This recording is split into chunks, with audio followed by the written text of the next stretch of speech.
दुनिया खत्म होने वाली है और इंसानियत को बचाने का रास्ता एक ऐसी जगह छुपा है जहां से कोई जिंदा वापस नहीं आता। क्या आप इमेजिन कर सकते हैं एक ऐसे वेम्पायर को जो मौत नहीं बल्कि अमर होने का वरदान दे रहा हो, पर इस वरदान की कीमत खून से चुकानी पड़ेगी। कहानी शुरू होती है बोलीविया के घने और खतरनाक जंगल से, जहां दो बायोलॉजिस्ट अपनी टीम के साथ एक ऐसी चीज की तलाश में हैं जो साइंस की दुनिया पलट सकती थी। ऐसी अफवाह थी कि एक गुफा के अंदर कुछ ऐसा है जो इंसान ने पहले कभी नहीं देखा। जब ये टीम वहां पहुंचती है तो उन्हें वो आदमी मिलता है जिसने उन्हें उस चीज के बारे में खबर दी थी, और वो आदमी अपने साथ एक बाल्टी भरकर खून भी लेकर आया था। अभी बायोलॉजिस्ट को कुछ समझ तो नहीं आता, पर वो गुफा के अंदर चले जाते हैं, जिस दौरान गुफा के अंदर सन्नाटा और घना अंधेरा था। उस अंधेरे में किसी चीज को पिंजरे में कैद करके रखा गया था। टीम का लीड बायोलॉजिस्ट था, एक्साइटमेंट में उस पिंजरे के बिल्कुल करीब चला जाता है, लेकिन टिम के नजदीक जाते ही वो क्रिएचर पिंजरे से बाहर झपट्टा मारकर सीधा टिम की गर्दन पर अपने दांत गाड़ देता है। तब बाकी की टीम उस क्रिएचर पर गोलियां चलाकर जैसे तैसे उसे खत्म करने में कामयाब हो जाती है, लेकिन अभी टिम की हालत खराब होने की वजह से वो बेहोश हो चुका था। आगे टिम को हॉस्पिटल में एडमिट करवाया जाता है, जहां सबको लग रहा था कि वो मारा जाएगा, लेकिन टिम ने तो सबके होश ही उड़ा दिए थे, क्योंकि न केवल वो जिंदा बच गया था बल्कि चमत्कारी ढंग से उसके गले का वो निशान भी ऐसे गायब हो जाता है जैसे कभी उसको कुछ हुआ ही ना हो। उस दौरान टिम का साथी डॉक्टर लियर ये देखकर पूरी तरह से हैरान था, पर तभी टिम उसके पास आके कहता है कि मैं बहुत अच्छा फील कर रहा हूँ और जल्द ही ये दुनिया पूरी तरह से बदलने वाली है। पर क्या सच में ये कोई चमत्कार था? क्योंकि अगले ही सेकंड टिम के दांत टूटकर गिरने लगते हैं, जो थोड़ा सा अजीब था। खैर, अभी कहानी वहां से सीधा 3 साल आगे आती है, जहां हालात बदल चुके थे। एक खतरनाक पेंडेमिक वायरस पूरी दुनिया में आग की तरह फैल रहा था, और पूरी कोशिश करने के बाद भी किसी को उसका कोई इलाज नहीं मिला था। और सबसे बड़ी दिक्कत ये थी कि अगर जल्दी ही उसका इलाज नहीं ढूंढा जाता तो सिर्फ 3 महीने में पूरी दुनिया खत्म हो जाती। इस बात को जानने के बाद डॉक्टर लियर परेशान हो जाता है, क्योंकि वो खुद भी इस वायरस की दवाई बनाने की कोशिश कर रहा था, लेकिन उनका हर टेस्ट फेल हो रहा था। तभी एक यंग डॉक्टर उन्हें नीचे के लैब में ये बोलकर ले जाता है कि शायद उसके पास दुनिया को बचाने का एक तरीका है। अब लैब के नीचे वाले हिस्से में टिम को कैद करके रखा गया था, जो पहले जैसा इंसान नहीं रहा। उसका रंग मौत की तरह सफेद और गुस्सा काबू से बाहर था। वो पूरी तरह से एक वेम्पायर में तब्दील हो चुका था, जिसकी वजह से साइंटिस्ट उसके ऊपर भी एक्सपेरिमेंट्स कर रहे होते हैं, जिन एक्सपेरिमेंट्स में ही उन्होंने टिम के ब्लड को निकालकर उन्हें डाइल्यूट करके कई कैदियों पर टेस्ट करा था, और ये वो लोग थे जिन्हें सरकार से मौत की सजा मिली हुई थी। अब वैसे टिम के खून की वजह से उन लोगों की इम्यूनिटी भी काफी ज्यादा बढ़ चुकी होती है, मगर उनके हालात भी बिल्कुल टिम के जैसे ही थे। न किसी से बात करना, खाने में सप्लाई वाला खून पीना और धूप से नफरत करना। ये सब बताने के बाद वो डॉक्टर लियर को सब्जेक्ट नंबर 11 के बारे में बताता है, जिसके हालात बाकी सबसे थोड़े से अलग थे, क्योंकि बेशक से वो वेम्पायर तो बन गई थी, मगर उसके शरीर में टिम का खून डालने के बाद भी उसके वाइटल साइंस नॉर्मल थे, और उसका शरीर इबोला और HIV जैसे हर वायरस से इम्यून हो चुका था।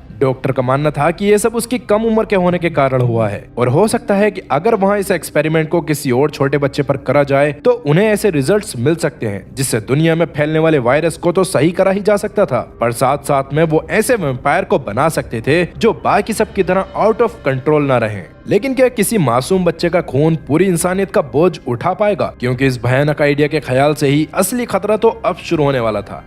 खैर, अभी लैब की डायरेक्टर निकोल पहले तो इस खौफनाक आइडिया से घबरा जाती है, पर दुनिया बचाने के जुनून में वो फैसला लेती है कि वो इस एक्सपेरिमेंट के लिए एक ऐसा बच्चा ढूंढेंगे जिसका इस दुनिया में कोई ना हो। अब काफी समय तक कई बच्चों को देखने के बाद उन्हें इस टेस्ट के लिए फाइनल टारगेट मिल जाती है, जो असल में 10 साल की एमी नाम की एक छोटी लड़की थी, जिसकी माँ के ड्रग ओवरडोज के चलते मरने के बाद उसका इस दुनिया में कोई भी नहीं था। उसी वजह से अभी एमी वेलफेयर होम में होती है, जिसे चुपचाप लैब में लाने का जिम्मा एजेंट ब्रैड को दिया गया था, और ब्रैड असल में वही बंदा था जो टिम और उसके अलावा सभी लोगों को खुद लैब में लेके आया था। हालांकि उसे ये बात पता नहीं होती कि लैब में उन लोगों के साथ क्या होता है, मगर लोग उसकी बात मानकर लैब में इसलिए चले जाते थे क्योंकि ब्रैड उन्हें समझाता था कि उसके साथ जाने से वो लोग अपनी मौत की सजा से बच जाएंगे। अभी वेलफेयर होम में ब्रैड और उसका एक साथी एमी को अडॉप्ट करने के बहाने से जाते हैं, मगर एमी काफी ज्यादा चंट थी। वो ब्रैड और उसके साथी एजेंट को देखते ही समझ जाती है कि उनका इरादा कुछ और ही है, इसलिए वो अपना कुछ सामान लेने के बहाने से अपने कमरे में जाती है, और बाद में वहाँ की खिड़की को खोलकर घर से भागने की कोशिश करती है। वहीं काफी देर तक एमी के ना आने की वजह से ब्रैड और उसके साथी को अजीब लगने लग गया था, जिसके बाद उन्होंने एमी के भागने के बारे में पता चलने पर वो जैसे तैसे उसे पकड़ लेते हैं, जिस दौरान भी एमी लगातार भागने की कोशिश कर रही थी, जिससे गुस्से में आके ब्रैड के साथी ने एमी को चाटा भी मार दिया था। तब ब्रैड जल्दी से वहाँ गाड़ी लाके अपने साथी को गाड़ी में बैठने के लिए कहता है, लेकिन गाड़ी को थोड़ा सा दूर ले जाने के बाद ब्रैड अपने साथी को एक जोरदार थप्पड़ मारते हुए कहता है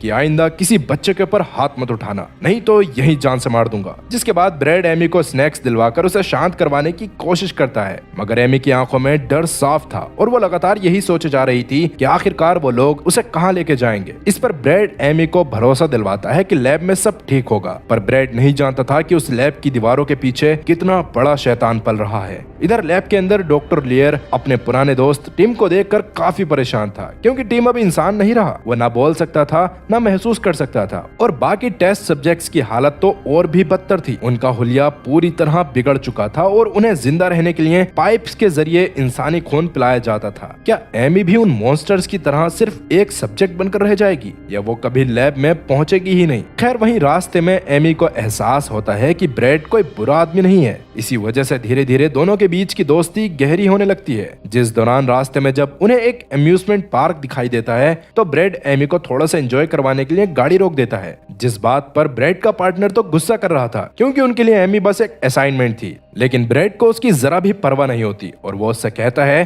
कि हमें बस 1 घंटा ही एक्स्ट्रा लगेगा। आगे अम्यूजमेंट पार्क में ब्रैड और एमी बहुत ज्यादा एंजॉय करते हैं, जिस दौरान एमी अपनी बुद्धि का इस्तेमाल करके शूटिंग गेम में पहली बार में टॉप प्राइज जीत लेती है, जिससे ब्रैड खुद भी काफी खुश होता है। लेकिन उसी वक्त ब्रैड की एक्स वाइफ उसे कॉल करके बताती है कि वो किसी से शादी कर रही है। ये सुनकर ब्रैड उसे कॉन्ग्रेचुलेट करता है, लेकिन इस बात की वजह से वो थोड़ा सा उदास हो गया था, क्योंकि आज से 3 साल पहले तक वो अपनी वाइफ और बेटी के साथ बहुत ज्यादा खुशी से रहा करता था, और ब्रैड की बीवी और ब्रैड एक दूसरे को काफी ज्यादा प्यार करते थे। लेकिन अचानक किसी वजह से उनकी बेटी की मौत हो गई, जिससे वो दोनों बहुत ज्यादा टूट गए थे और फाइनली उन्हें अपने आप को स्टेबल करने के लिए एक दूसरे से अलग होना पड़ा। इन्हीं सब बातों को याद करके ब्रैड अभी थोड़ा सा दुखी हो जाता है, पर तभी एमी को हंसते हुए देखकर उसे अपनी बेटी की याद आ जाती है। ये वही पल था जब ब्रैड सोच लेता है कि अब वो किसी भी हाल में एमी को खुद से दूर नहीं होने देगा। इसलिए वो अपने साथी को बहाने से बाथरूम में बुलाकर उसे बेहोश करता है और गाड़ी में एमी को बिठाकर किसी सेफ लोकेशन की तरफ जाने लगता है। तब रास्ते में जाते हुए उसने एमी से खुद कह दिया था कि अब वो लैब में नहीं जाने वाले,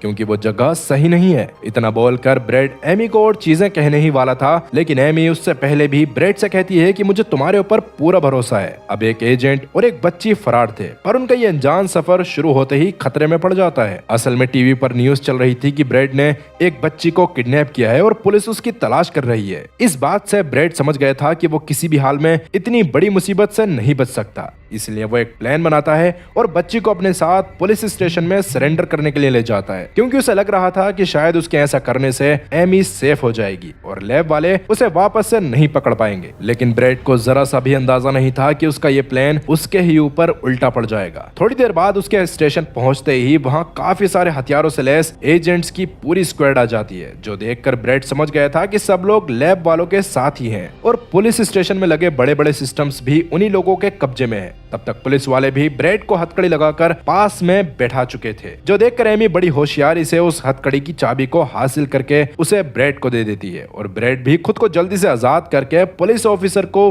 बुरी तरह मारने लग जाता है। तभी एजेंट्स ने भी अंदर धावा बोल दिया था, जो देखकर ब्रैड अकेले ही उन सबका सामना करके कई एजेंट्स को ढेर कर देता है। मगर तभी उसके सामने उसका एक पुराना दोस्त क्लार्क आता है, जो लैब की सिक्योरिटी का हेड और सबसे काबिल एजेंट था, और वो चाहता था कि ब्रैड उसके सामने ना आए। इस पर ब्रैड उसे मना करता है कि वो एमी को किसी भी हाल में लैब में नहीं भेजना चाहता, मगर क्लार्क के लिए भी एमी बस एक असाइनमेंट थी। जो बात सुनने के बाद ब्रैड पास में मौजूद एक फायर एक्सटिंग्विशर पर गोली मारकर क्लार्क का ध्यान भटकाता है और वहां से भागने की कोशिश करता है। उस दौरान वो वहां से भागने में कामयाब तो हो गया था, मगर उसे एक गोली लग गई थी, जिसके बावजूद वो अपनी चिंता ना करते हुए एमी को पुलिस की एक गाड़ी में बिठाकर उस गाड़ी को चुराकर वहां से भाग निकलता है। उस दौरान उनके पीछे एजेंट्स की गाड़ियां लगी थी और एमी बुरी तरह सहमी हुई थी। तब ब्रैड उसे हिम्मत देते हुए कहता है कि परेशान मत हो, मैं तुम्हें कभी अकेला नहीं छोड़ूंगा। इतना बोलकर एक इंटरसेक्शन वाले रोड पर ब्रैड गाड़ियों में टक्कर करवाकर रोड को ब्लॉक करवा देता है, जिसकी वजह से एजेंट्स की गाड़ियां पीछे ही रह गई थी और ब्रैड और एमी को आगे निकलने का मौका मिल गया था। तब थोड़ा सा दूर जाने के बाद उन्हें एक स्कूल बस दिखाई देती है, जिसे देखकर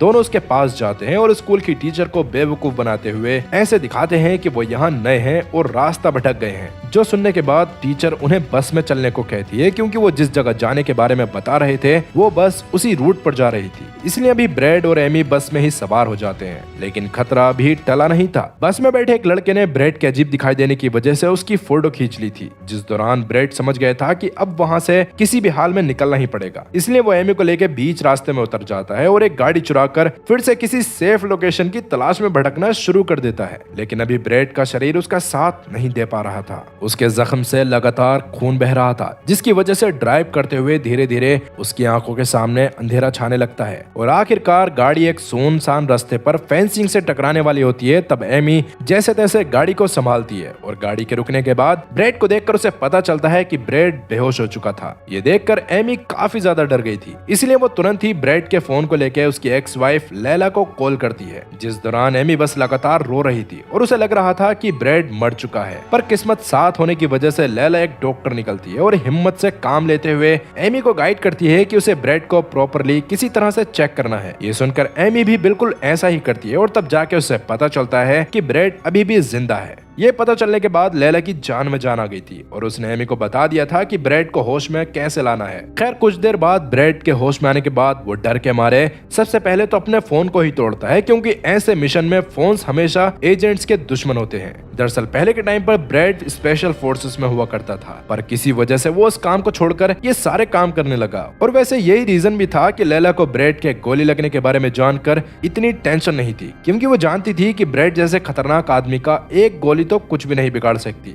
इधर दूसरी तरफ क्लार्क जैसे तैसे उस फोटो खींचने वाले बच्चे तक पहुंच जाता है, जिससे उसे पता चल गया था कि ब्रैड कौन से रास्ते गया होगा, जिस बारे में वो लैब डायरेक्टर निकोल को भी कॉल करके बता देता है। अब वैसे अब तक ब्रैड की वजह से क्लार्क के 3 लोग मारे जा चुके थे, जिसकी वजह से वो काफी गुस्से में था। जिस और पहले तो निकोल उसे कहती है कि उसे वापस आ जाना चाहिए, क्योंकि वो किसी और बच्चे को भी ढूंढ सकते हैं। लेकिन अब क्लार्क पीछे नहीं हटना चाहता था। उसे समझ आ गया था कि ब्रैड को जरूरत से ज्यादा चीजें पता चल गई हैं और अब अगर उसे छोड़ा गया तो आगे चलकर वो कभी भी उनके लैब को पूरी तरह बंद करवा सकता है। अब वैसे उनका एक्सपेरिमेंट सिर्फ वैक्सीन बनाने तक सीमित नहीं था, इसके पीछे कोई ऐसी सच्चाई थी जो सुनकर किसी भी इंसान की रूह कांप जाए। और अभी के लिए सच्चाई तो बस इतनी थी कि ब्रैड और एमी अब सिर्फ एजेंट्स नहीं बल्कि एक ऐसी ताकत से लड़ रहे थे जो पूरी दुनिया को बदलने का दम रखती है। क्या ब्रैड अपने जख्मों के साथ एमी को और दूर ले जा पाएगा, या वही जख्म उसके एमी से दूर होने का कारण बनेंगे? दूसरी तरफ ब्रैड और एमी की मुश्किलें कम होने का नाम नहीं ले रही थी। ब्रैड का खून काफी बह चुका था और दुश्मन उनके बिल्कुल सर पर थे। इसीलिए ब्रैड कुछ सोचकर आखिरी उम्मीद में जंगलों में रहने वाली अपनी पुरानी मिलिट्री इंस्ट्रक्टर के घर जाता है, जो वैसे तो अब एक भेड़ पालने वाली फार्मर बन चुकी थी, पर उसका घर किसी किले से कम नहीं था। पूरे गार्डन में ट्रिप वायर्स बिछे थे और दीवारों से लेकर टेबल के नीचे तक सिर्फ बंदूकें थी। अभी ब्रैड और एमी के बारे में सब जानने के बाद इंस्ट्रक्टर ब्रैड की मदद करने का फैसला करती है, जहां सबसे पहले ब्रैड को सही करने के बाद वो बाद में अपने पुराने कॉन्टेक्ट से ब्रैड और एमी के कनाडा में जाने का इंतजाम करवा देती है, जिससे ब्रैड और एमी को लग रहा था कि वो अब बच निकलेंगे। पर जैसे ही वो अपना सामान पैक करके निकलने वाले होते हैं, तभी बाहर क्लार्क और उसके साथी पहुंच जाते हैं, जिन्हें उनकी लोकेशन के बारे में पता चल चुका था।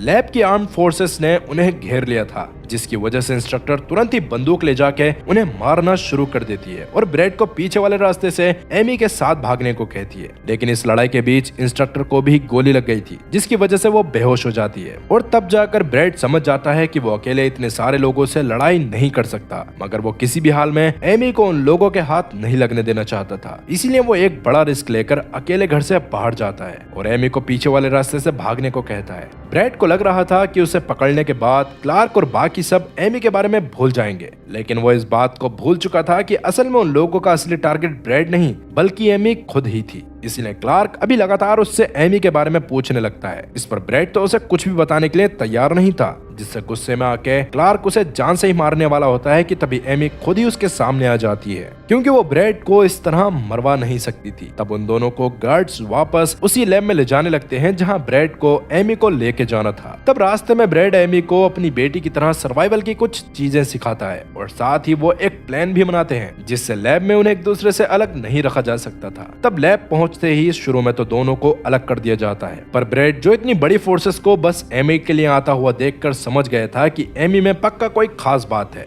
उसने एमी से कहा था कि वो किसी को भी अपने आप को छूने न दे और लगातार बस यही जिद करती रहे कि उसे ब्रैड के पास जाना है। इसी वजह से एमी को जो रूम दिया जाता है वहाँ एमी बुरी तरह से हंगामा कर देती है, जिसकी वजह से डायरेक्टर निकोल को अपनी मीटिंग बीच में छोड़कर आना पड़ता है। और निकोल जानती थी कि ये बच्ची पूरी दुनिया के लिए कितनी जरूरी है, इसलिए वो उसकी जिद को सुनने के बाद एमी को ब्रैड के पास रहने की परमिशन दे देती है। लेकिन इसके बदले में उसे रोज वो डोजेस लेने होंगे जो लैब वाले एमी को लगाएंगे। इस पर एमी मान गई थी। आगे जब ब्रैड और एमी दोबारा मिलते हैं तो एमी उसे बताती है कि मेरे अंदर एक ट्रैकिंग चिप इम्प्लांट कर दी गई है। इस पर ब्रैड उसे टेंशन ना लेने को कहता है, क्योंकि वो जानता था कि उन्हें वहां से भागने का रास्ता बनाने के लिए कुछ दिनों का समय लगेगा और तब तक वो उस चिप को निकालने का कोई ना कोई रास्ता ढूंढ ही लेगा। अब इसके अगले ही दिन निकोल खुद एमी के पास आके उसकी बॉडी के अंदर पहला एक्सपेरिमेंटल डोज इंजेक्ट करती है, जिससे फिलहाल तो एमी को कुछ भी नहीं होता। तब निकोल के जाने के बाद एमी उसके पास मौजूद नर्स का ध्यान भटकाती है, जिसका फायदा उठाकर ब्रैड पास में से एक सिरिंज उठा लेता है और इसके थोड़ी देर बाद ही उसने एक गार्ड से फ्लैश लाइट भी चुरा ली थी। ब्रैड अभी से धीरे धीरे सामान जमा करने में लगा हुआ था ताकि आगे चलकर उन्हें भागने में किसी भी दिक्कत का सामना न करना पड़े।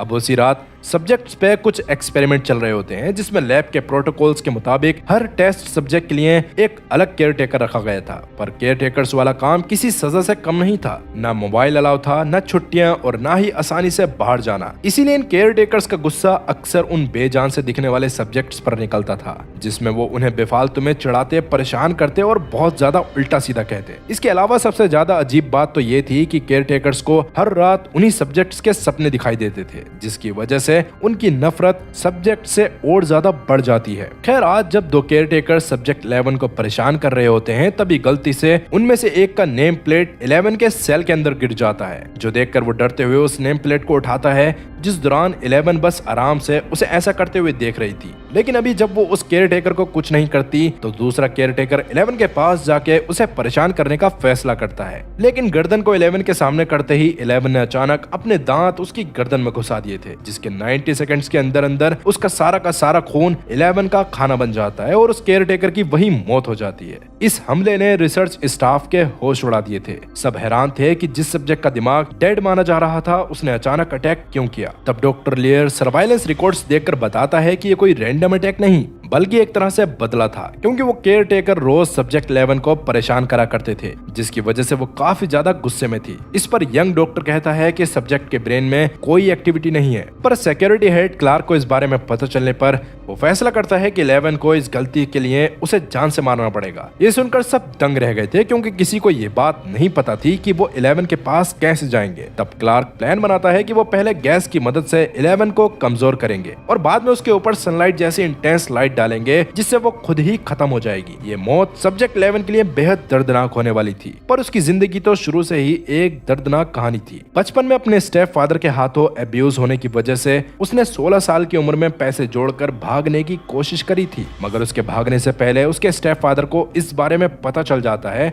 और वो उसके सारे पैसे चुराकर नशे में खर्च कर देते हैं। इससे सब्जेक्ट 11 को इतना ज्यादा गुस्सा आता है कि वो अपने पिता से लड़ाई करने लगती है, जिस दौरान उसकी माँ भी पास में ही थी। लेकिन उसे सब पता होने के बाद भी वो उसके पिता की साइड ही ले रही थी। ये देखकर सब्जेक्ट 11 को समझ आ गया था कि उसका कोई भी नहीं है, इसलिए वो एक चाकू उठाकर सबसे पहले तो अपनी माँ को ही जान से मार देती है और बाद में अपने स्टेप फादर को भी नहीं छोड़ती। यही रीजन था कि उसे सरकार ने मौत की सजा दी थी। और बाद में जब वो इस लैब तक पहुंची तो वहां उसे क्लार्क मिला, जिसने शुरुआत में उसे एक हवस भरे गार्ड से बचाया था, जिसके बाद से ही उन दोनों के मन में एक दूसरे के लिए काफी इज्जत थी और शायद 11 तो तब से ही क्लार्क को पसंद भी करने लग गई थी। खैर, अभी प्रेजेंट में उसे जिंदा जलाने की तैयारी करी जा रही होती है। तभी डॉक्टर लेयर को एक बहुत ही चौंका देने वाली बात पता चलती है। दरअसल ये सब्जेक्ट सिर्फ बैठे नहीं रहते थे, बल्कि ब्रेन वेव्स के जरिए एक दूसरे से बात भी करते थे, जिसके बारे में किसी को पता नहीं चलता था। और इनमें सबसे ज्यादा ताकतवर था पेशेंट 0 यानी टिम, जो आम लोगों के सपनों में घुसकर उन्हें जो चाहे वो बोल सकता था। तब टिम सब्जेक्ट 11 के मरने से पहले ब्रेन वेव्स के जरिए उसे क्लार्क को उसके पास्ट के बारे में दिखाने को कहता है, जो सुनकर सब्जेक्ट 11 भी बिल्कुल ऐसा ही करती है, जिससे क्लार्क के सामने अचानक सब्जेक्ट 11 के साथ हुई सारी गलत चीजें आने लग गई थी। और उसे समझ आ गया था कि उसे क्लार्क को नहीं मारना चाहिए। इसलिए जैसे ही सब्जेक्ट 11 को खत्म करने वाली मशीन को चालू करा जाता है तो क्लार्क खुद ही उसे बंद कर देता है। खैर अगली सुबह ब्रेड की आंख खुलने पर उसे एमी के कमरे से बाहर निकाल दिया गया, जो काम असल में उसी दूसरे केयरटेकर ने करा था जिसके सामने सब्जेक्ट 11 ने उसके साथी का खून पिया था। उस मंजर को देखने के बाद से वो काफी ज्यादा डर चुका था, इसलिए अभी वो कांपते हुए एमी को वार्न करता है कि पेशेंट 0 यानी टिम अब उसके लिए आने वाला है। तब ब्रेड उससे कुछ पूछ पाता उससे पहले ही केयरटेकर वहां से चला गया और ब्रेड को समझ नहीं आ रहा था कि इस केयरटेकर को आखिर हुआ क्या है। अब इसके थोड़ी देर बाद ही ब्रेड को पता चलता है कि एमी और उसके बगल वाले कमरे में एंथनी कैद है, जो दरअसल वही आखिरी कैदी है जिसे ब्रेड लैब लाया था। एंथनी ठीक तो था पर उसे हर रात टिम के खौफनाक सपने आते थे, जबकि आज से पहले उसने कभी टिम को देखा भी नहीं था। तब उससे भी टिम का नाम सुनने के बाद ब्रेड को समझ आ गया कि ये मामला सच में काफी ज्यादा पेचीदा है और उसे किसी भी हाल में इस मामले की तह तक जाना होगा। इसी वजह से वो डायरेक्ट क्लार्क के पास जाके उससे जानने की कोशिश भी करता है कि लैब में वो लोग कैदियों के साथ क्या करते हैं, मगर क्लार्क उसे इस बारे में कुछ भी नहीं बताता, जिसकी वजह से ब्रेड अपने कमरे में चला गया था। लेकिन बार बार उसके दिमाग में यही बात घूम रही थी कि आखिरकार ये साला टिम है कौन। बेचैन होकर ब्रेड खुद ही सच्चाई पता करने का फैसला करता है और चुराई हुई सिरिंज से एक अटेंडेंट को बेहोश करके उसके एक्सेस कार्ड को लेता है, जिससे वो बड़े आराम से सभी सिक्योरिटी चेक पॉइंट्स पार करता हुआ सीधा लैब में जाने में कामयाब हो गया था। वहां टिम को देखकर ब्रेड का कलेजा उसके मुंह में आ गया, क्योंकि वो समझ गया था कि टिम असल में कोई इंसान नहीं बल्कि जीता जागता खौफनाक राक्षस है। तभी वहां पर डॉक्टर लेयर आ जाते हैं, जो ब्रेड के पूछने पर उससे कोई भी बात नहीं छुपाते और ब्रेड को बताते हैं कि ये एक नई प्रजाति है जिसे लैब में बनाया गया है। इनके पास सिर्फ ताकत नहीं बल्कि दिमाग पर काबू करने की साइकिक पावर भी है, इसीलिए सबको बुरे सपने आते हैं। ये जानकर ब्रेड काफी हैरान था, मगर फिलहाल वो सोने के लिए चला गया। पर जैसा कि ब्रेड के ऊपर भी टिम की नजर पड़ गई थी, इसलिए आज ब्रेड को भी टिम के खौफनाक सपने आते हैं, जिसकी वजह से ब्रेड का डर एमी के लिए काफी ज्यादा बढ़ गया था और वह नहीं चाहता था कि अब एमी इस एक्सपेरिमेंट का हिस्सा आगे बने। क्या ये एक्सपेरिमेंटल ड्रग एमी को भी उसी मॉन्स्टर में तब्दील कर देंगी? ब्रेड के दिमाग में लगातार यही बातें चल रही थी। वहीं एमी, जिसे हमेशा उसके कमरे में ही रखा जाता था, वो वहां जब बोर होने लगती है तो बगल वाले रूम में एंथनी के पास नोट लिखकर उससे बात करती है, जिस दौरान एंथनी खुद भी उससे अच्छे से बात करने लग गया था, जिससे जल्द ही वो दोनों भी काफी अच्छे दोस्त बन जाते हैं। वहीं ब्रेड एमी को उस लैब से जल्द निकालना चाहता था, इसलिए वो निकोल के पास जाके उससे बात करते हुए उसके दिमाग में ये बात डालता है कि बच्चों को कमरे में रखने से उनका ब्रेन काफी बोर फील करता है, जिसकी वजह से वो कमजोर होने लगते हैं। इसलिए शायद उन्हें एमी को थोड़ी देर फैसिलिटी के गार्डन में भी छोड़ना चाहिए। ये बात एकदम सही थी, इसलिए निकोल भी ऐसा करने अलाउ कर देती है और ब्रेड ने ये परमिशन इसलिए ली थी ताकि वो एमी के साथ गार्डन में टाइम स्पेंड करने के बहाने से गार्डन में और आसपास मौजूद गार्ड्स के ऊपर नजर रख सके। खैर अब आज गार्डन में जाके ब्रेड एमी के साथ साथ खेलते खेलते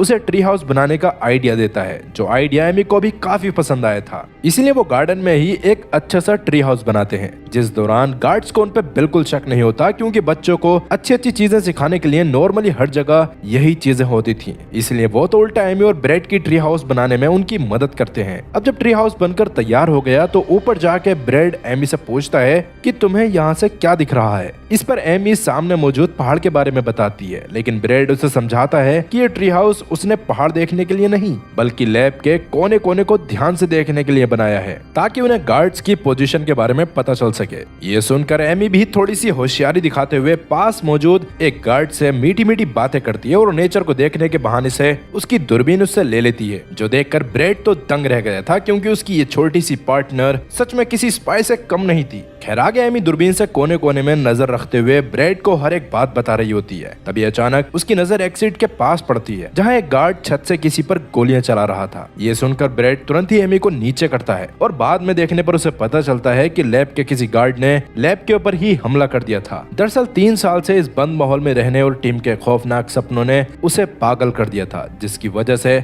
वो बस यहाँ से किसी भी हालत में निकलना चाहता था, मगर क्लार्क ने उसे जाने से मना कर दिया था, जिसकी वजह से ही उसने बगावत कर दी थी। और अभी वो धमकी दे रहा था कि उसे वहाँ से निकलने के लिए तुरंत ही हेलीकॉप्टर मंगवाओ, वरना वो लैब की पावर सप्लाई उड़ा देगा, जिसकी वजह से सारे मॉन्स्टर्स आजाद हो जाएंगे। अब जैसा कि ये सब काफी ज्यादा खतरनाक हो सकता था, इसलिए फिलहाल तो ब्रेड क्लार्क की मदद करने का ही फैसला करता है, जिसके लिए वो गार्ड पर नजर रखकर क्लार्क को सही मौके का इशारा करता है। इसके बाद में एमी और ब्रेड को भी कवर में आने का मौका मिल जाता है।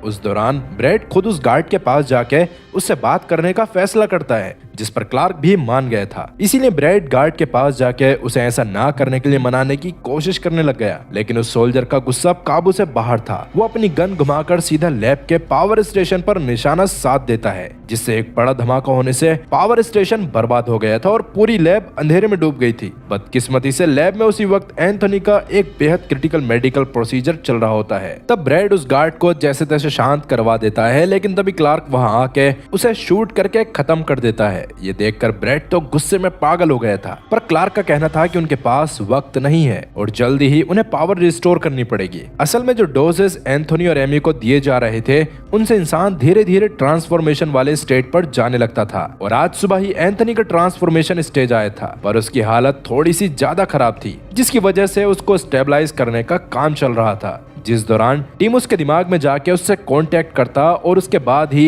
एंथोनी का फुल ट्रांसफॉर्मेशन कंप्लीट होने के साथ वो स्टेबलाइज भी हो जाता। आखिरकार पावर रिस्टोर हो जाती है और तभी टिम भी एंथोनी के दिमाग में दाखिल हो जाता है। असल में वो बार बार पहले भी एंथोनी के दिमाग में जाके उसे उसकी टीम को ज्वाइन करने के लिए कह रहा था, जिस दौरान शुरू में तो एंथोनी ने मना कर दिया था, पर अभी टीम उसे ऑप्शन देता है कि 8 सेकंड्स के अंदर या तो तुम मेरी टीम को ज्वाइन कर लो वरना तुम मारे जाओगे। ये सुनकर एंथोनी मौत के बजाय टीम के जैसा बनने का फैसला करता है। इसके अगले ही पल एंथोनी की आंख सीधा हॉस्पिटल के बेड पर खुलती है और वो सामने आने वाले हर शख्स को काटने लगा। उस दौरान डॉक्टर लियर के ऊपर भी खून की कुछ बूंदें पड़ती हैं और एक बार को तो एंथोनी उसे उठाकर दूर फेंक देता है, पर अभी किस्मत से वो समय पर आइसोलेटेड रूम को बंद करने में कामयाब हो जाता है। पर क्योंकि इससे पूरी घटना के दौरान लियर के ऊपर भी खून के छींटे आ गए थे, इसीलिए वो इन्फेक्टेड होने के डर से खुद को कुछ दिनों के लिए आइसोलेटेड चैम्बर्स में ही लॉक कर लेता है। और यह हादसा इतना ज्यादा बड़ा था कि जल्दी ही इसकी खबर सरकार तक पहुंच जाती है और तब डिफेंस मिनिस्टर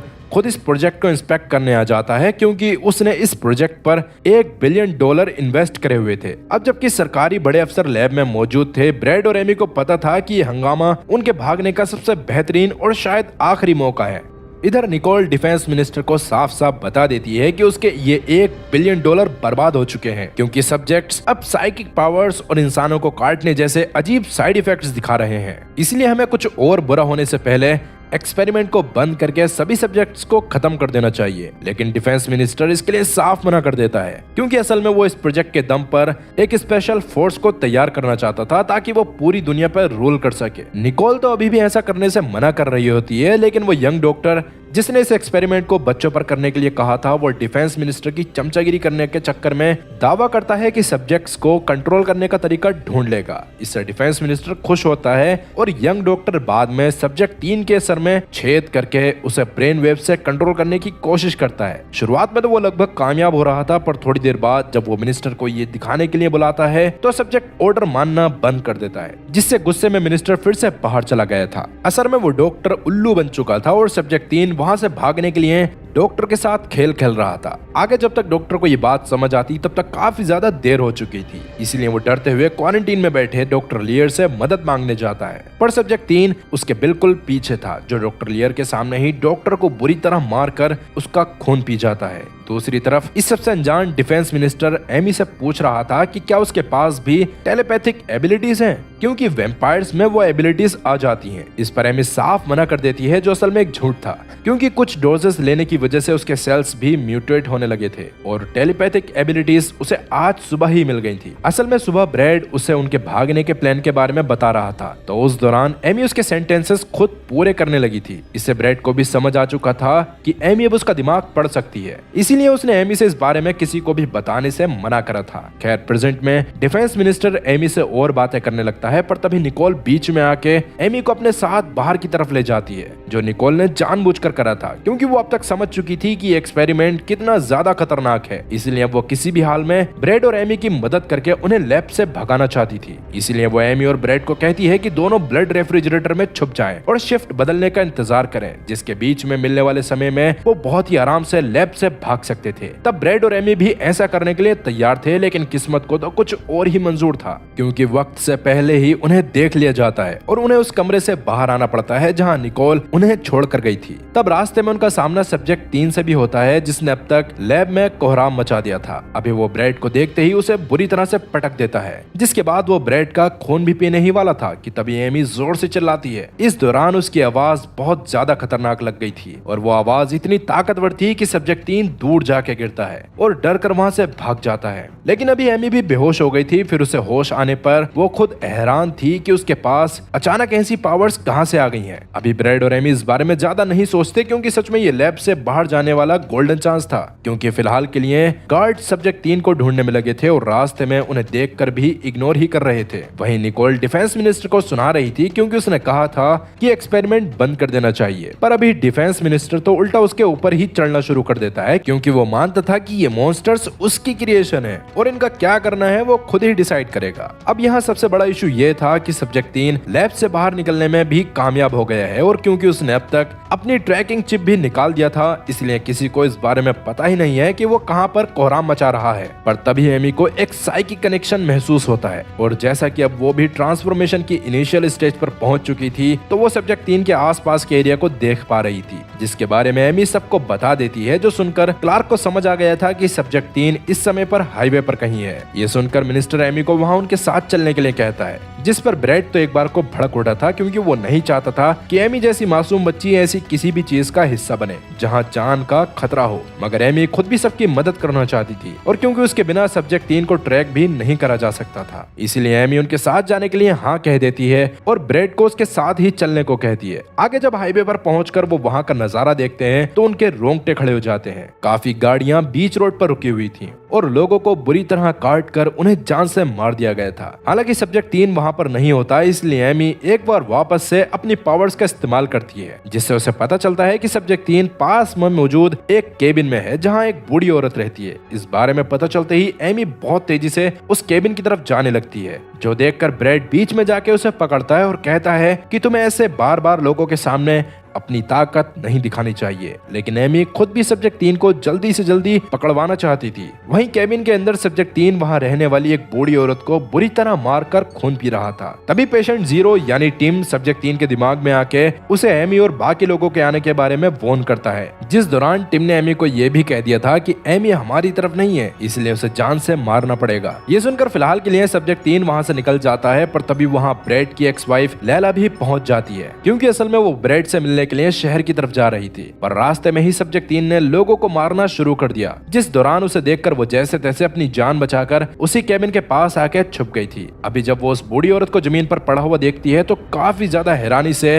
डॉक्टर होने के नाते उसकी मदद करने की कोशिश करती है, और अगले ही पल उसके होश उड़ जाते हैं, क्योंकि बूढ़ी औरत के जख्म खुद ब खुद भर रहे थे और वो एक दरिंदे की तरह दिखाई देने लगी थी। कहीं ना कहीं अब ये बात क्लियर हो गई थी कि जिसे भी ये सब्जेक्ट्स काटेंगे वो उन्हीं की तरह म्यूटेटेड शैतान बन जाएंगे। और अब तक सुबह भी होने वाली थी, और अभी जब वो औरत पूरी तरह वैम्पायर बनकर लैला पे हमला करने वाली होती है, तभी लैब के लोग आकर उस पर शूट करने लगते हैं और सूरज की किरण औरत के ऊपर पड़ते ही वो राख बन जाती है। इस समय ब्रैड ने लैला को देखकर उसे तुरंत ही गले से लगा लिया था, और लैला को तो समझ ही नहीं आ रहा था कि आखिरकार ये सब चल क्या रहा है। पर जैसा कि अभी लैला को ये चीज समझाने से ज्यादा जरूरी सब्जेक्ट 3 को ढूंढना था, इसलिए क्लार्क एमी से वापस सब्जेक्ट 3 से कनेक्ट करने को कहता है, और एमी को इस बार सब्जेक्ट 3 के आसपास पाइप्स दिखाई देते हैं, जिससे क्लार्क समझ गया था कि सब्जेक्ट 3 फिलहाल के लिए एक पास के पंप स्टेशन पे छुपा हुआ है, इसलिए वो तुरंत ही उसे पकड़ने के लिए उधर की तरफ निकल जाता है। तब रास्ते में जाते हुए ब्रैड लैला को लैब के सारे काले कारनामों के बारे में बता देता है, जो सुनकर लैला को तो तगड़ा झटका लगा था, पर अभी उसने फैसला कर लिया था कि वो किसी भी हाल में अभी बस ब्रैड का साथ देगी। आगे जब वो पंपिंग स्टेशन के बाहर पहुंचते हैं तो ब्रैड फिर एमी को समझाता है कि वो उनके साथ अंदर जाने की जिद ना करे, लेकिन एमी, जिसे इस सब में काफी ज्यादा मजा आ रहा था, वो तो ब्रैड की बात सुनने को ही तैयार नहीं थी। खैर अभी ब्रैड के गार्ड्स के साथ अंदर जाने पर उसे वहां काफी सारे वैम्पायर्स दिखाई देते हैं, जो असल में वही लोग थे जिनका खून सब्जेक्ट 3 ने पूरा नहीं पिया था, और ऐसा करके उसने अपनी एक छोटी सी आर्मी बना ली थी। उन्हें देखते ही सारे गार्ड्स गोलियां चलाना शुरू कर देते हैं, जिस दौरान उनके सामने आने वाले हर इन्फेक्टेड को वो जान से मार रहे थे। पर वहाँ काफी सारे इन्फेक्टेड थे जिसकी वजह से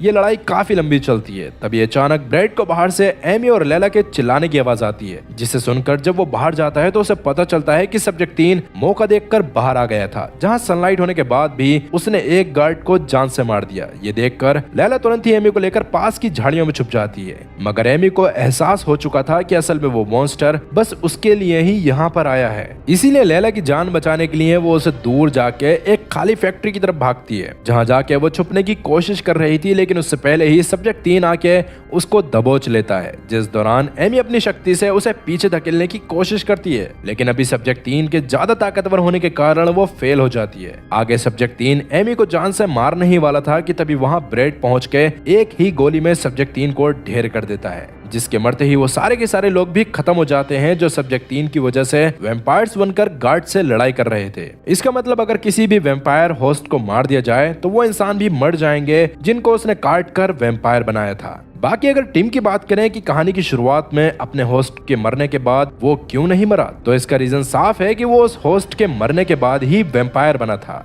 खैर अभी मौत को इतने करीब से देखकर एमी बुरी तरह हिल गई थी। तब ब्रैड उसे गले लगाकर रोते हुए अपनी बेटी की मौत के बारे में बताता है, और तब जाकर एमी को समझ आता है कि ब्रैड का गुस्सा करना बस उसकी केयर का हिस्सा था। इसीलिए वो ब्रैड से माफी मांगती है और दोनों एक दूसरे को माफ कर देते हैं। इस सबसे क्लार्क को भी समझ आता है कि वो दोनों एक दूसरे की सच में केयर करते हैं। इसलिए वो ब्रैड से वादा करता है कि लैब में पहुंचते ही वो ब्रैड और एमी दोनों को आजाद कर देगा। लेकिन किस्मत को कुछ और मंजूर था। जैसे ही क्लार्क गाड़ी में एमी को लेकर बैठता है, वैसे ही कोई पीछे से ब्रैड को बेहोश कर देता है। इधर लैब में सबके वापस आने से पहले डॉक्टर लियर जो आइसोलेशन में था उसे समझ आता है कि वो इन्फेक्टेड नहीं है, इसीलिए वो सीधा आइसोलेशन रूम से बाहर आके अपनी वाइफ एलिजाबेथ के पास जाता है, जो लैब के नीचे बने एक हिस्से में रहती थी। लेकिन वहां जाके वो एलिजाबेथ को देखकर हैरान रह गया। असल में एलिजाबेथ सालों से अल्जाइमर की मरीज थी, जिसकी वजह से उसे कुछ भी याद नहीं रहता था। लेकिन अभी वो पूरी तरह से सही हो गई होती है, जो देखकर डॉक्टर लियर को कुछ समझ नहीं आ रहा होता कि तभी उसकी नजर पीछे मौजूद टेबल पर रखे उसे सिरिंज पर जाती है, जिसे टिम के ब्लड से बनाया जाता था। इससे लियर को सारा माजरा समझ आ जाता है कि ये सारा काम टिम का ही है।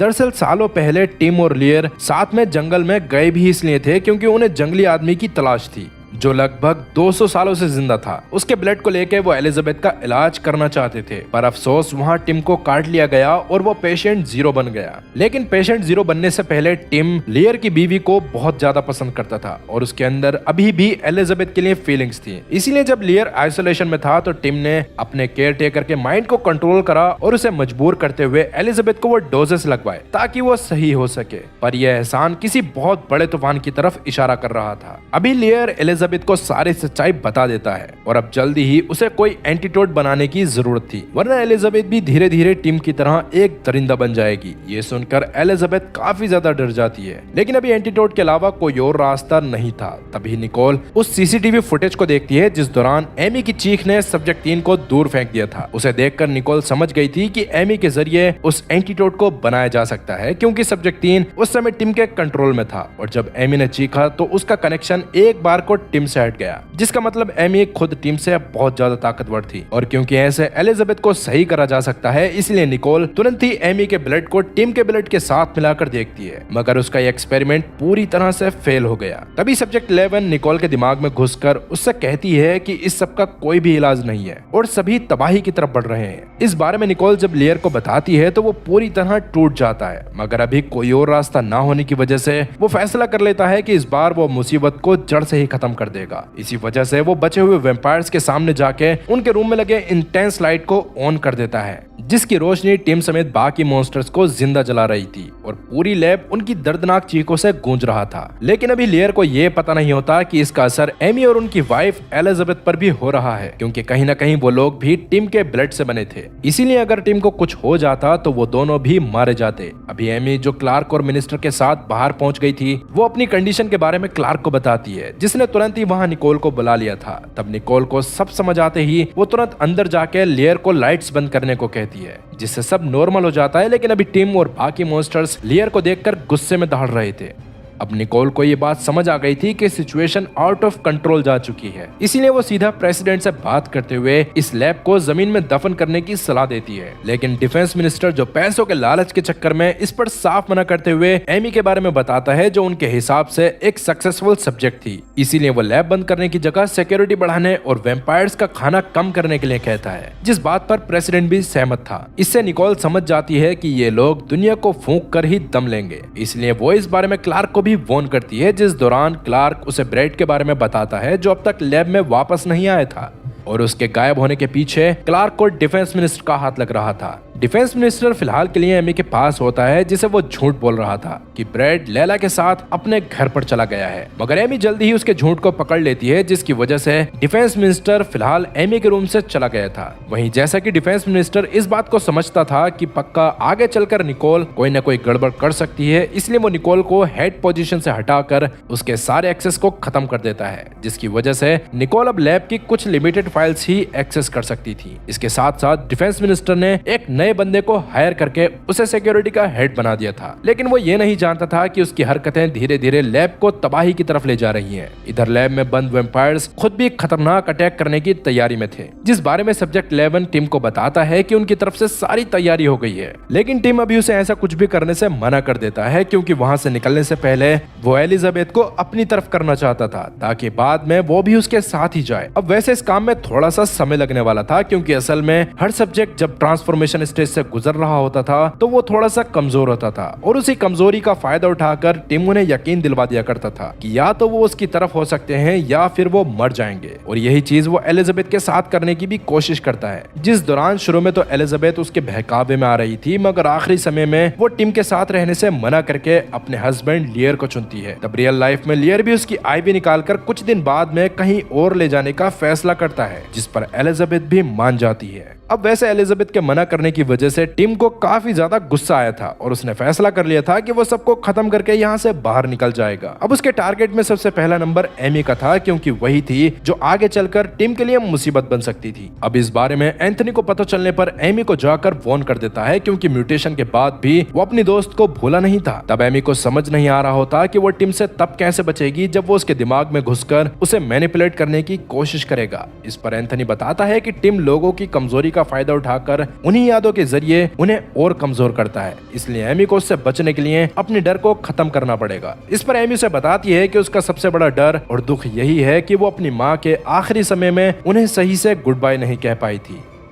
उसने उन्हें आई हेट यू कहा था। तब इस याद को सही करने के लिए एंथनी एमी को सिखाता है कि कैसे वो अपने माइंड में अपनी अलग दुनिया बना सकती है, जिसमें वो अपनी माँ से माफी मांगकर अपनी इस याद को सही कर लेगी। एमी भी बिल्कुल ऐसा ही करती है और अपने सबकॉन्शियस माइंड में अपनी माँ से मिलकर उनसे काफी अच्छे से बात करती है। तब उसकी माँ भी उसको माफ करके एक माचिस की डब्बी देते हुए कहती है कि माचिस तुम्हें अंधेरे में रोशनी देगी। तभी दरवाजे पर दस्तक होती है और एमी के दरवाजा खोलने पर उसके सामने खौफनाक टिम खड़ा था, जिसके चेहरे पर दरिंदगी झलक रही थी। वो एमी के दिमाग के सबसे कमजोर कोने में घुसने ही वाला था कि एमी ने वो माचिस देखी। क्या एमी इस सपने की दुनिया में टिम का मुकाबला कर पाएगी? क्योंकि अगर वो यहाँ हार गई तो असली दुनिया में टिम को रोकने वाला कोई नहीं बचेगा। इधर ब्रैड और लैला को सच में डिफेंस मिनिस्टर ने ही पकड़वाया हुआ था, जो अभी एक गाड़ी की डिग्गी में पड़े थे और मिनिस्टर के लोग उन्हें मारने के लिए एक खाई के पास लेकर जा रहे थे। पर शायद वो भूल गए थे कि ब्रैड एक स्पेशल एजेंट था। वो गाड़ी के अंदर बड़ी सफाई से अपनी रस्सी खोल लेता है, जिसके बाद उसने लैला को भी फ्री कर दिया था। जिसके बाद जैसे ही गार्ड्स उन्हें खत्म करने के लिए गाड़ी से बाहर निकलते हैं, वैसे ही ब्रैड उन पर बुरी तरह टूट पड़ता है, जिस दौरान उसने एक अटैकर को खाई में धकेल दिया था और दूसरी की गन छीनकर बाकियों को मौत के घाट उतार दिया था।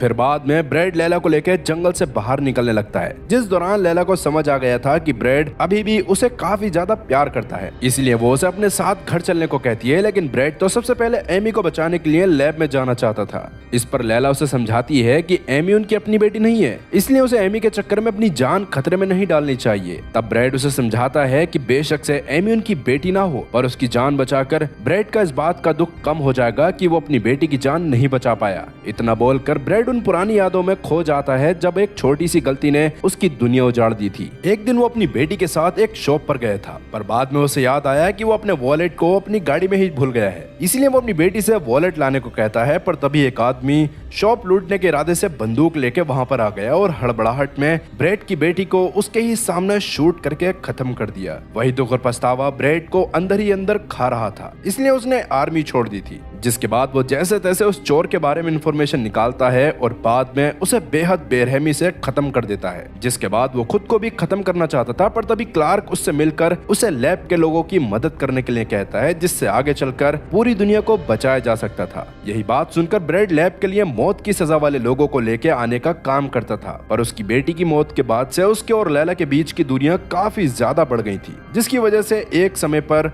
वो एक दूसरे से अलग ही हो जाते हैं।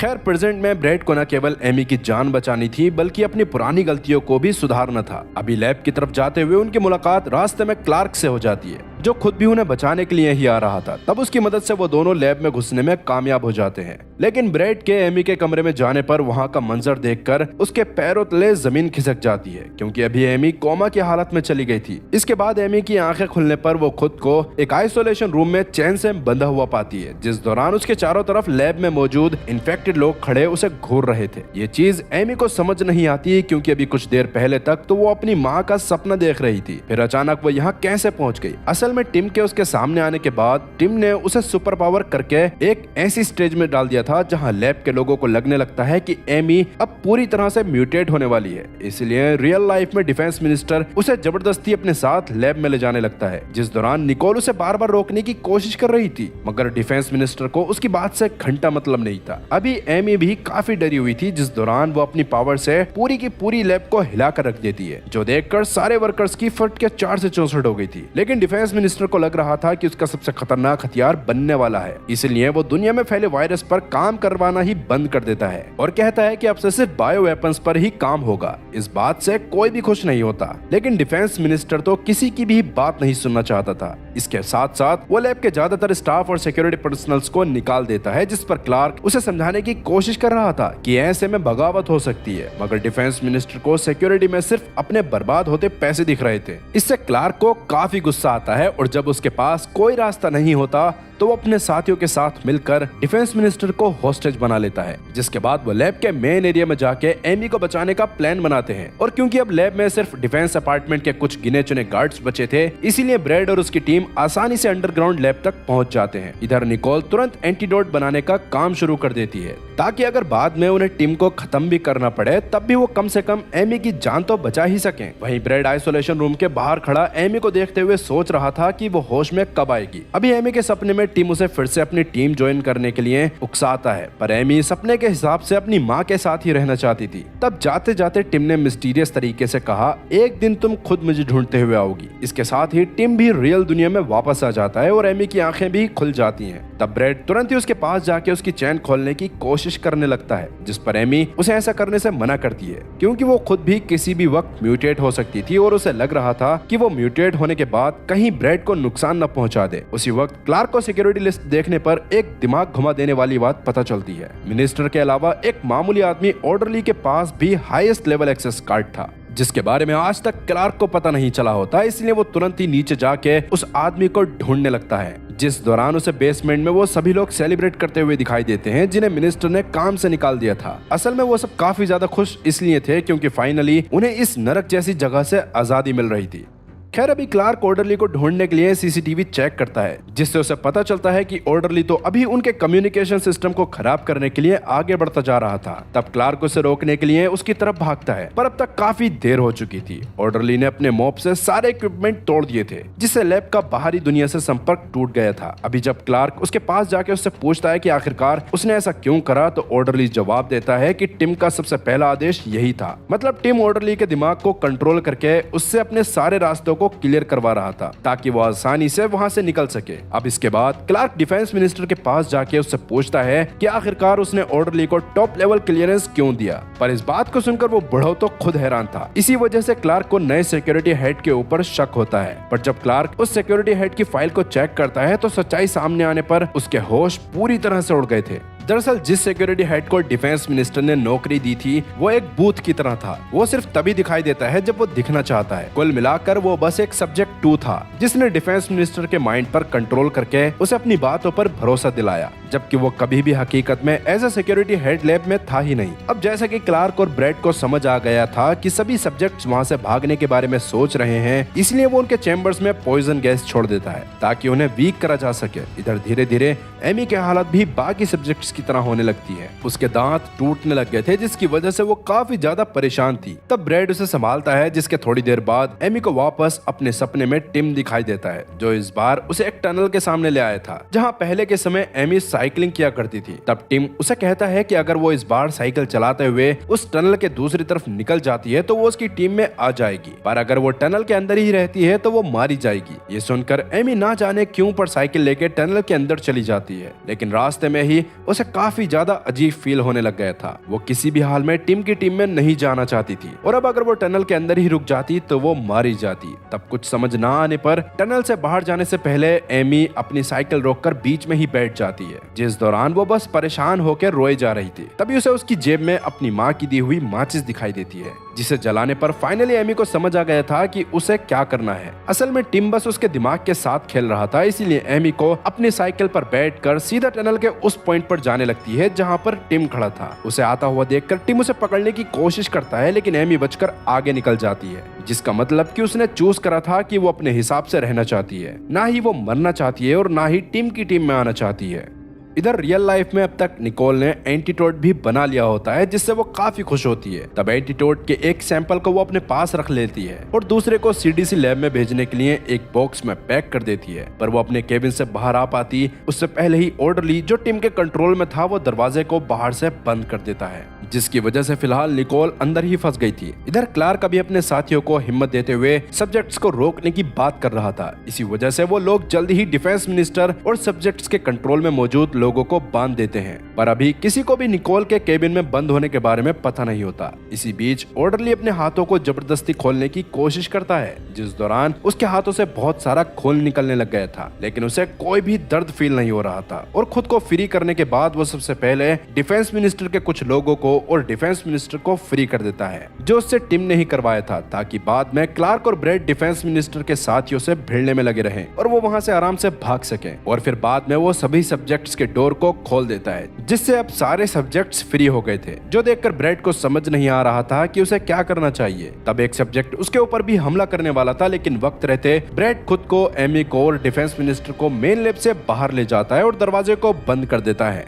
लेकिन सारे सब्जेक्ट्स काफी ज्यादा ताकतवर थे, जिसका मतलब था कि वो कुछ ही देर में उस दरवाजे को तोड़ देंगे। बाहर क्लार्क और उसकी टीम मॉन्स्टर्स का खात्मा करने के लिए नीचे जाने की तैयारी कर रही थी, पर एलिवेटर सिस्टम रीसेट हो गया था, जिसकी वजह से वो अभी नीचे नहीं जा सकते थे। तब ब्रेड तुरंत लैब के एंट्रेंस पर पहुंच जाता है, जहां उसे लैला भी मिल जाती है। तब वो निकोल से कांटेक्ट करता है और निकोल उसे वॉकी टॉकी के जरिए बताती है कि वो एमी को मॉन्स्टर नहीं बनने देगी। इस पर ब्रेड उसे बताता है कि एमी पूरी तरह से सही है और उसका ट्रांसफॉर्मेशन भी पूरा हो चुका है। मतलब सच में एमी एक परफेक्ट सब्जेक्ट थी। खैर असली खतरा भी टला नहीं था। निकोल अभी भी लैब के अंदर कैद थी और उसके पास वो एंटीडोट था जो दुनिया को बाद में इस महामारी से बचा सकता था। अब ब्रेड उन लोगों को भी फ्री कर देता है जो पहले डिफेंस मिनिस्टर के साथ थे, और अब वो लोग भी एमी को बचाने के लिए ब्रेड का साथ देने का फैसला करते हैं। अब जैसा कि अभी लिफ्ट खराब थी तो उन लोगों को ऊपर ही रहकर वेट करना पड़ रहा था। उस समय डॉक्टर लियर क्लार्क से बात करते हुए लैब के सेल्फ डिस्ट्रक्शन मोड को चालू करने को कहता है, क्योंकि अगर ये सब्जेक्ट्स नॉर्मल दुनिया में निकल जाते हैं तो दुनिया में एक बड़ी तबाही आ जाती।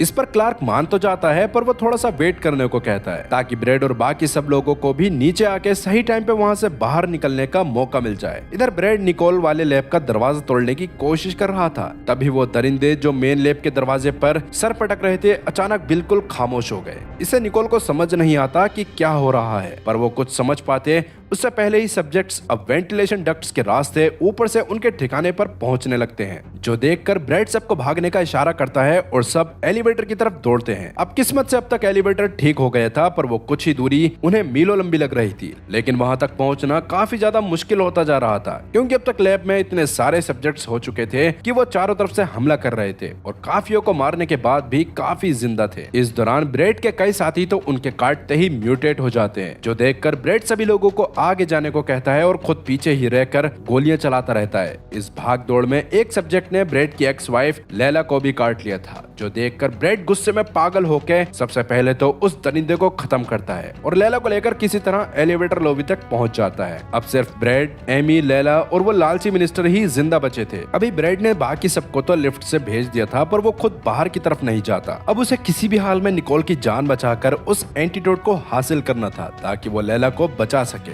इधर जब लैला और मिनिस्टर ऊपर क्लार्क तक पहुंचते हैं तो मिनिस्टर क्लार्क को लैला के घाव के बारे में बताकर उसे मारने के लिए कहता है, जिस पर क्लार्क को गुस्सा आने लग गया था क्योंकि ये सारी चीजें उसी मिनिस्टर की वजह से हुई थी। दूसरी तरफ डॉक्टर लियर एमी का चेकअप करके जब उसके रिजल्ट देखता है तो दंग रह जाता है क्योंकि एमी बिल्कुल नॉर्मल थी, साथ ही वो टीम से कहीं ज्यादा ताकतवर भी थी। वहीं लैला को सेफ जगह लिटाने के बाद क्लार्क तुरंत निकोल को मैसेज भेजता है कि ब्रेड एंटीडोट लेने आ रहा है, हिम्मत मत हारना। इस पर निकोल भी मान जाती है। वहीं ब्रेड तेजी से उन बिखरी हुई लाशों के ढेर को पार करता हुआ निकोल के लैब की तरफ बढ़ रहा था। तभी उसे ऑर्डरली भी दिखाई देता है, जिसे देखकर ब्रेड उसकी मदद करने की बजाय सीधा निकोल के पास चला जाता है। अब तक क्लार्क ने भी टेक्निकल टीम से उसके लैब के दरवाजे को खुलवा दिया था, पर जैसे ही निकोल निकलने वाली थी सब्जेक्ट 11 वेंटिलेशन शाफ्ट से उसके सामने कूद जाती है, जिसे देखकर निकोल डर के मारे एक डेस्क के नीचे छुप गई थी। पर सब्जेक्ट 11 उसे ढूंढ लेती है, लेकिन यहाँ एक बड़ा ट्विस्ट आया। सब्जेक्ट 11 उस पर हमला ना करके उसके सबकॉन्शियस माइंड में उससे बात करती है और उसे थैंक यू कहती है क्योंकि ट्रांसफॉर्मेशन से पहले सच में निकोल ने उसका काफी ख्याल रखा था, इसीलिए सब्जेक्ट 11 अभी सच में टीम के साथ नहीं थी। जिस बात को सुनकर निकोल को अच्छा लगता है, पर वो सब्जेक्ट 11 को कुछ कह पाती उससे पहले ही वहाँ ब्रेड आके सब्जेक्ट 11 पर अंधाधुंध गोलियां चलाता है,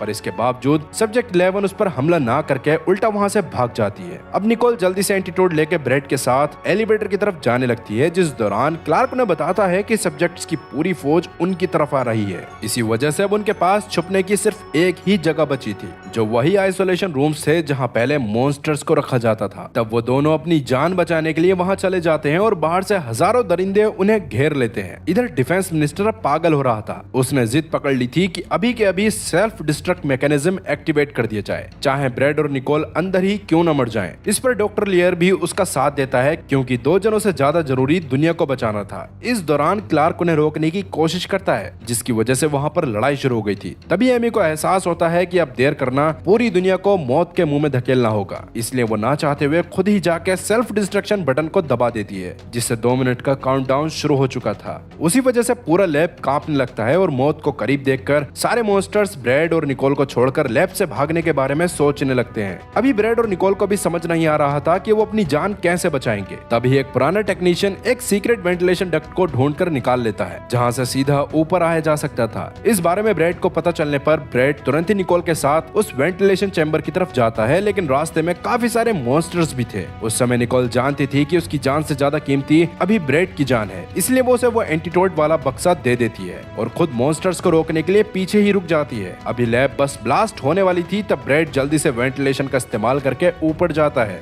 जिस दौरान क्लार्क भी आखिरी समय में उसकी मदद करके उसे बाहर निकाल लेता है और इसके अगले पल ही पूरी लैब ब्लास्ट हो जाती है। अभी ब्रेड जल्दी से लैला के पास जाके उसे एंटीडोट देता है, जिससे लैला के जख्म जादू की तरह भर गए थे, पर यह सुकून सिर्फ कुछ सेकंड्स का था। क्लार्क ने ऊपर खड़े अपने साथियों को कॉल किया, पर वहां से सिर्फ सन्नाटा मिला और तब एमी को भी काफी अजीब चीजें फील हुई, जिससे उसे पता चला कि कुछ इन्फेक्टेड तो मारे गए थे, पर टीम समेत काफी सारे लैब से भागने में कामयाब हो गए थे। ये जानकर क्लार्क अपने बचे हुए साथियों के साथ उनका सामना करने के लिए निकल जाता है, जबकि ब्रेड और एमी एंटीडोट का सैंपल लेकर सीधा सीडीसी लैब जाने लगते हैं ताकि एंटीडोट का मास प्रोडक्शन चालू करा जा सके। तब जंगल के रास्ते भागते वक्त पीछे मौत का नंगा नाच चल रहा था। क्लार्क की स्पेशल फोर्सेस और मॉन्स्टर्स के बीच खूनी जंग छिड़ चुकी थी, जिस दौरान एंथोनी, जो पूरी तरह दरिंदा बन चुका था, हर किसी को काट रहा था। तब क्लार्क खुद जाके उसे जैसे तैसे खत्म कर देता है और अब क्लार्क के साथी सर्च लाइट की रोशनी का भी इस्तेमाल कर रहे थे, क्योंकि मॉन्स्टर्स को उससे डर लग रहा था। इसी चीज का फायदा उठाकर ब्रेड, एमी और लैला भी जंगल में घुस जाते हैं। वहीं क्लार्क लड़ाई करते हुए एक हमले में गिर जाता है, जिस दौरान उसकी हालत काफी ज्यादा खराब हो गई थी। वहीं ब्रेड तेजी से एमी का हाथ पकड़ के जंगल में भाग रहा था कि तभी एक काला साया उनके बीच से गुजरता है और एमी अचानक गायब हो जाती है। अंधेरे जंगल में ब्रेड को समझ नहीं आ रहा था कि आखिरकार एमी कहाँ गई। असल में टिम ने एमी को दबोच लिया था, जो उसको एक पेड़ से सटाकर उसकी गर्दन इतनी जोर से जकड़ता है कि एमी कुछ ही देर में मरने वाली थी। लेकिन तभी अचानक एमी की आंखें पीली हो जाती हैं और एमी और टिम दोनों को साथ में एक विजन आता है। विजन में एक सुनसान जंगल था जहाँ काले बादलों ने सूरज को ढक रखा था। उस दौरान टिम काफी ज्यादा कमजोर होकर जमीन पर पड़ा तड़प रहा होता है कि तभी वहाँ एमी आके उसे अपना खून पिलाती है। ये नजारा प्रेजेंट टाइम में टिम के गुस्से को ठंडा कर देता है और उसे समझ आता है कि शायद ये फ्यूचर का कोई समय है जहाँ पर खुद एमी उसकी जान बचाएगी। इसी वजह से वो अभी एमी को जिंदा छोड़कर चुपचाप वहाँ से चला जाता है। इसके बाद ब्रेड तुरंत एमी के पास आता है और दोनों सड़क की तरफ भागने लगते हैं। उस दौरान सड़क पे ब्रेड की इंस्ट्रक्टर अपनी गाड़ी में आ रही थी जो अभी तक पूरी तरह सही हो चुकी थी। तब वो अपनी गाड़ी ब्रेड को देकर उसे एमी और लैला के साथ वहां से निकलने को कहती है और खुद अकेली लैब की तरफ निकल पड़ती है। इसके बाद जब ब्रेड, लैला और एमी गाड़ी में बैठे थे तो उनका दिल जोरों से धड़क रहा था। वही जंगल में क्लार्क की हालत अब खराब होती जा रही थी। तभी वहाँ सब्जेक्ट 11 आके उससे बात करती है। वो सबसे पहले तो क्लार्क को उसे पहले उन हफ्सी गार्ड से बचाने के लिए थैंक यू कहती है और बताती है कि मैं तुम्हें बचा लूंगी और बाद में लॉस एंजलिस चली जाऊंगी। इस पर क्लार्क भी मान जाता है। दूसरी तरफ इंस्ट्रक्टर बेस के अंदर पहुंचकर वहां बचे कुछ जख्मी सोल्जर्स को खत्म कर रही होती है ताकि वो म्यूटेट होकर दुनिया को बर्बाद ना कर दें। पर अब तक काफी देर हो चुकी थी क्योंकि काफी सारे इन्फेक्टेड लोग शहरों की तरफ निकल चुके थे। इसके कुछ दिनों बाद ये वायरस पूरे नेशन में आग की तरह फैल जाता है जिसका एंटीटोड डॉक्टर लियर बनाने की कोशिश भी कर रहा था, मगर बहुत ज्यादा कोशिश करने के बाद भी वो एंटीटोड नहीं बना पाता। अब इसके बाद 30 दिन बीत चुके थे लेकिन अब तक ब्रेड, लैला और एमी वो एंटीटोड सीडीसी तक नहीं पहुंचा पाए थे। वो बस जंगल में आराम से परिवार की तरह रह रहे थे क्योंकि वो वायरस इतनी तेजी से फैला था कि कुछ ही दिनों में उसने आसपास के पूरे शहर को कब्रिस्तान बना दिया था और सर्वाइवर्स की तादाद ना के बराबर थी। इसलिए ब्रेड को यही सही लगा था कि वो केबिन में ही वेट करें ताकि सीडीसी का कोई बंदा उन्हें खुद ढूंढते हुए आए। अब जहाँ सारी सिटीज और कंट्रीज इस पूरे वायरस से खत्म हो चुकी थी, उसी बीच बस लॉस एंजलिस ही ऐसा होता है जहाँ का माहौल अभी भी नॉर्मल था। असल में उस जगह को क्लार्क खुद गार्ड कर रहा था जिसके पास सब्जेक्ट 11 का सपोर्ट होता है और वो दोनों रात में ही वहाँ आने वाले इन्फेक्टेड और साथ ही मुजरिमों को खत्म कर दिया करते थे। वहीं जब दुनिया के हालात और ज्यादा बिगड़ने लगते हैं तो लैला फैसला करती है कि वो सीडीसी तक एंटीटोड का सैंपल अकेले पहुंचाएगी। वो ब्रेड को अपने साथ नहीं ले जा सकती थी वरना एमी अकेली पड़ जाती और एमी उनके साथ इसलिए नहीं जा सकती थी क्योंकि अगर उसके बारे में लोगों को पता चलता तो वो वापस से उसे सब्जेक्ट की तरह एक्सपेरिमेंट करने के लिए पकड़ लेते।